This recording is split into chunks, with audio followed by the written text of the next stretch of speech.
Hello guys, AsteroidFish224 today, and I got a new computer, and it runs Java Edition instead of Bedrock Edition. So I was just thinking to myself, I wonder what the differences between Java Edition and Bedrock Edition are. And I found some very big ones. For instance, Redstone, entirely different. This is me just setting up the world, by the way, in case you didn't know how.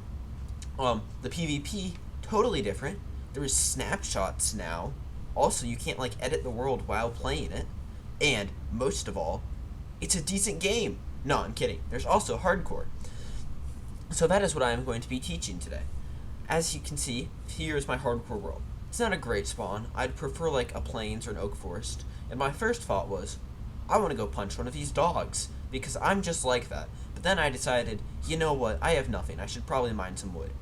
I then proceeded to mine a lot of wood, and then I was figuring out how the resume features work. Here is my pet spider. I named him Billy. I went for, I think, 3 axes while mining this wood. It may have been 4. I don't entirely remember. But I just remembered thinking to myself, I think wood will be very important, which is very key. Because crafting tables, you can never have too many of them. You always need wood. It's just very important. And also, you can use that wood to make an axe, which you can use to kill a sheep, which you can use to make a bed, which essentially solves your problems of the nighttime and, all those scary mobs going, Rrr! Next, I mined a lot of cobblestone. This was such a large amount of cobblestone, it was ridiculous.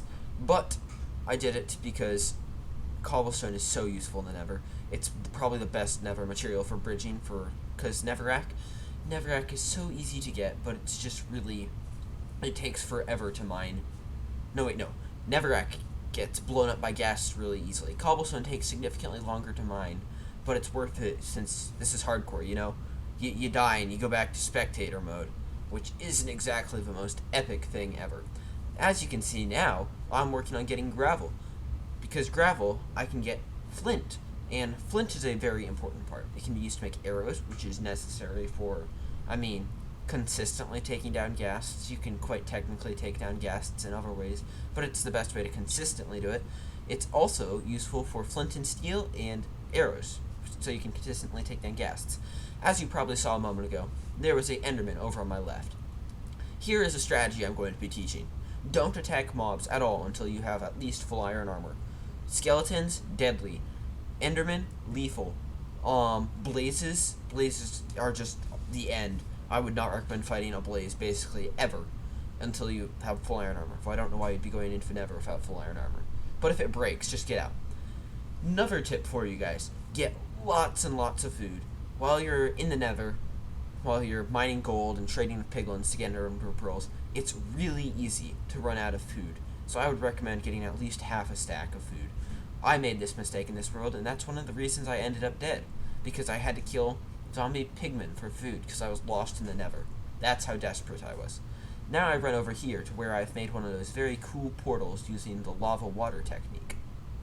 This is, I think it's called the Speedrunner's Portal. And I light it right now, and then I decide, you know what? I should probably go back and get iron armor first before I go through here. Because otherwise I am going to die. So I did so. And I lit this portal, then I decided, nope, I'm going to go back now. So that's what I did.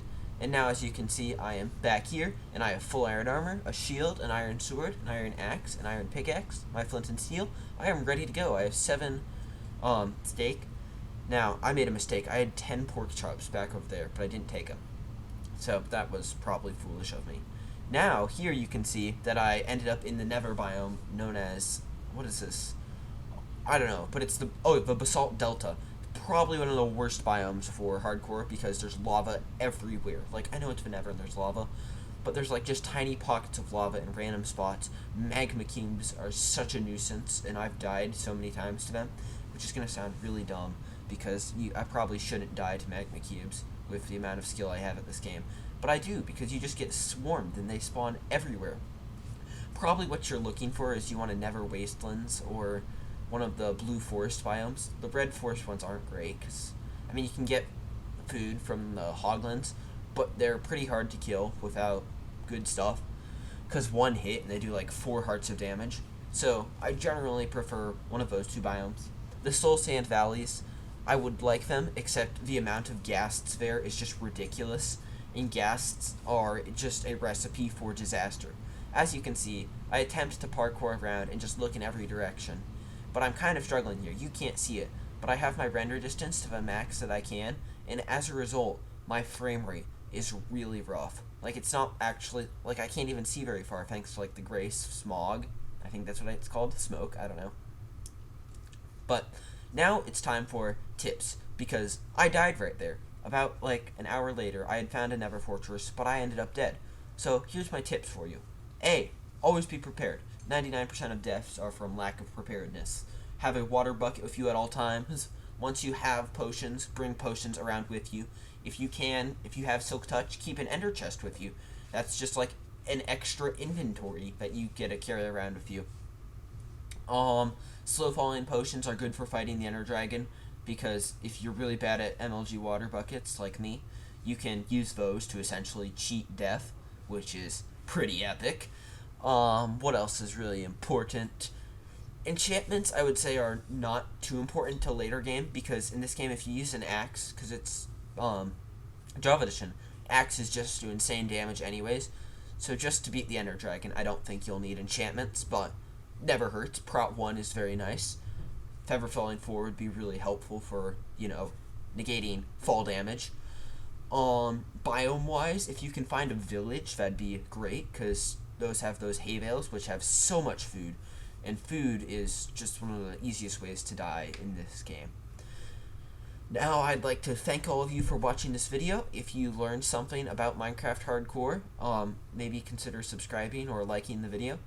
And if you made it this far into the video, comment Top Hats in the comments below.